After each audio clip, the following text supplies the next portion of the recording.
My name is Steve Bell and I'm the lead author of our new report, Essential Skills Wales Qualifications in Apprenticeships.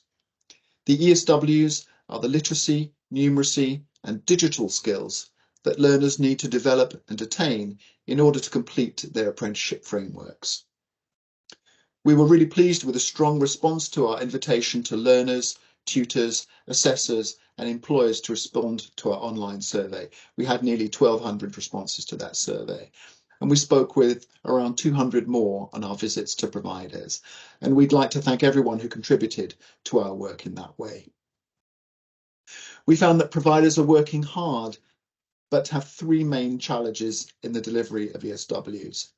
The first is the timescale of apprenticeships, which typically have a duration of 12 or 18 months. And there's a lot for learners to fit in during that period.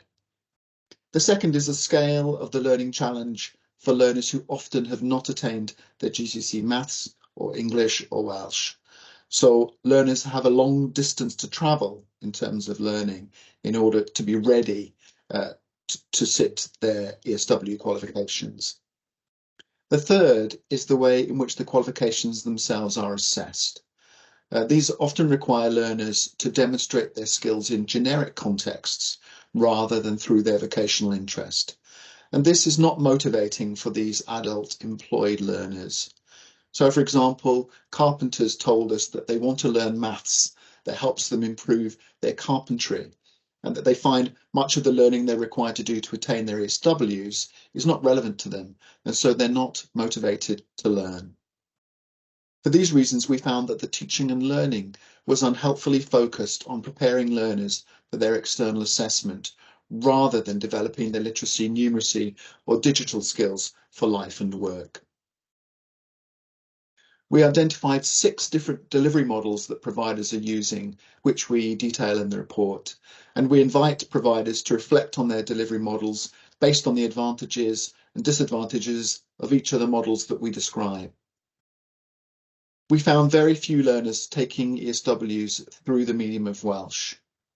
All providers notionally offered learners the opportunity to do their ESW qualifications through the medium of Welsh, but very few take it up. And we think that providers could work better in partnership to make that offer more inviting to learners. We think there's an opportunity to reimagine how people learn and improve these vital skills in the workplace. We encourage Welsh Government and Qualifications Wales to work together with providers to review how we use ESWs in apprenticeships and how we develop learners' literacy, numeracy and digital skills. There are some useful cameos in the report, for example, about partnership approaches to Welsh medium delivery and the role of the essential skills specialist tutors. I hope you enjoy the report.